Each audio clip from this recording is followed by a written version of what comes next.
Witches' Sabbath.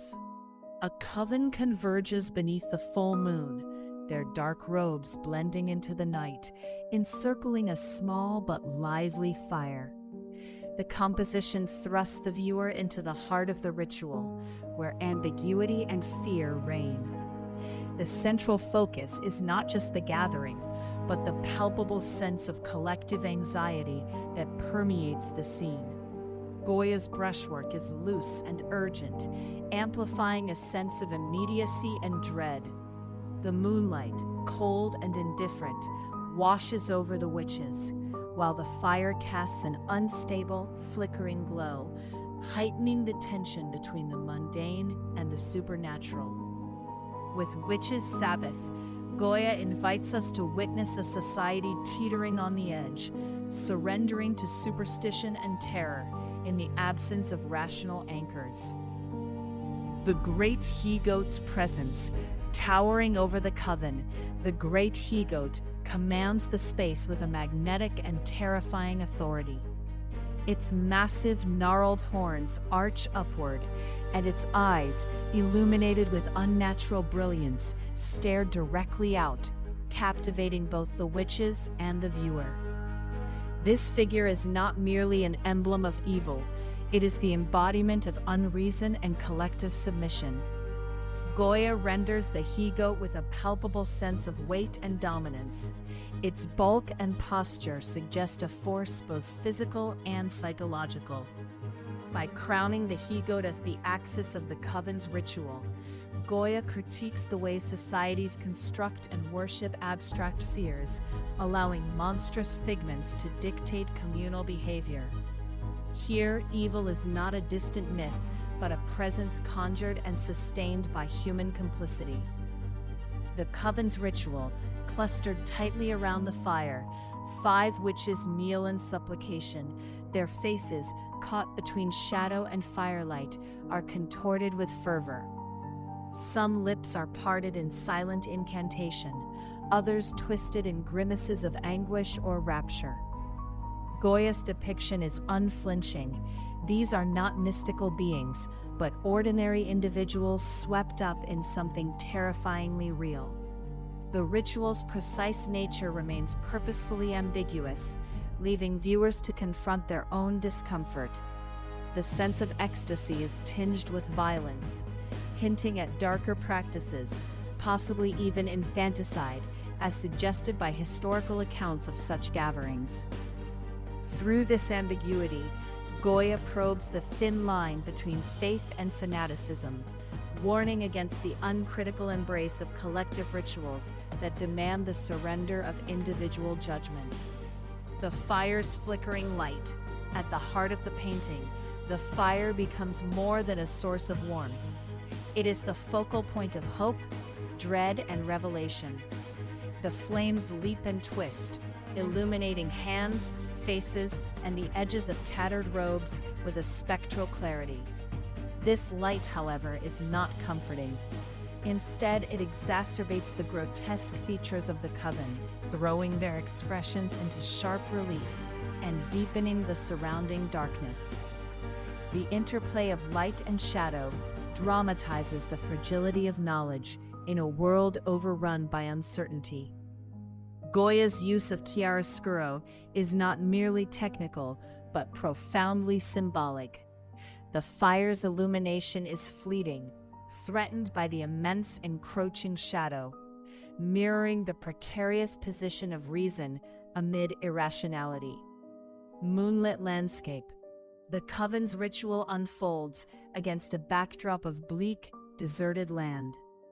The full moon looms above, its light spreading in a pale, unearthly wash, rendering the terrain barren and dreamlike. There is no sign of life, no trees, no animals, no villages, only undulating hills that melt into fog and shadow. This landscape is not a passive setting, but an active ingredient in the mood of isolation and abandonment. The moon, an age-old symbol of lunacy, casts an ethereal pall, magnifying the sense of detachment from ordinary reality. Goya thus situates the witches in a realm outside the reach of society and faith, heightening the emotional and psychological vulnerability of those who are left to grapple alone with the terrors of the unknown. Expressions of ecstasy and horror. Goya's psychological insight is most evident in the witches' faces, which oscillate between wild ecstasy and abject terror. Some eyes are wide, rolling skyward in ecstatic trance. Others glare with suspicion or shrink in horror. These faces, warped by emotion, expose the soul's descent into hysteria.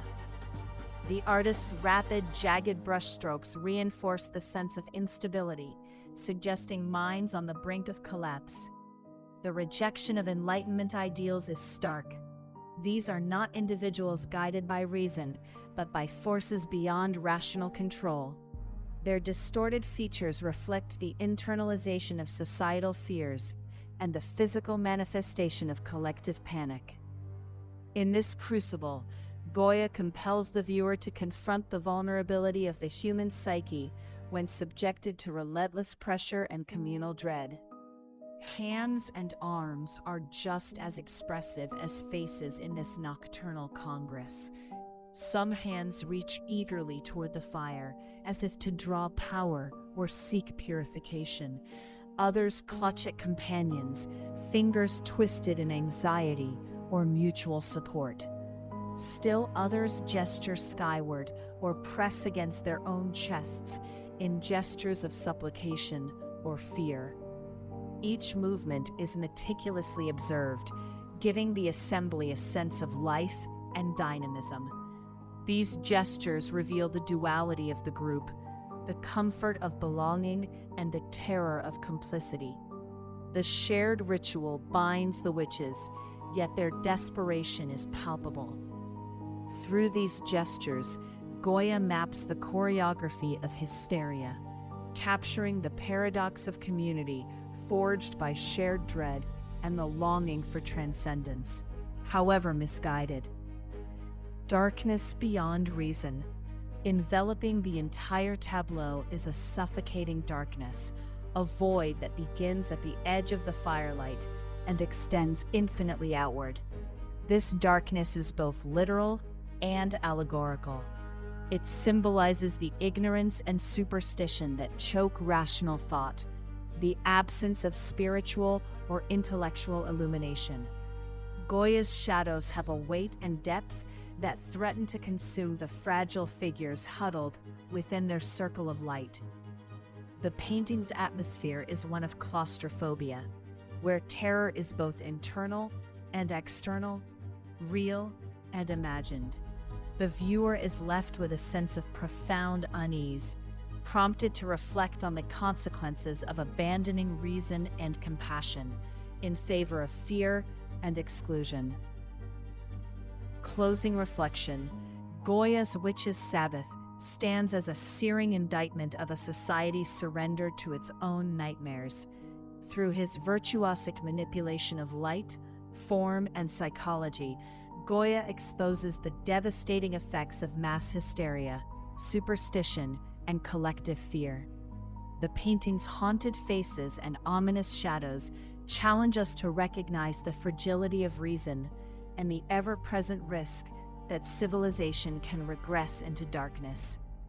In Goya's world, the boundaries between reality and nightmare have collapsed, leaving viewers to grapple with a vision that is as much a warning as it is a work of art. The legacy of this painting endures, compelling us to question our own beliefs and the forces, visible or hidden, that shape our understanding of truth, morality, and humanity.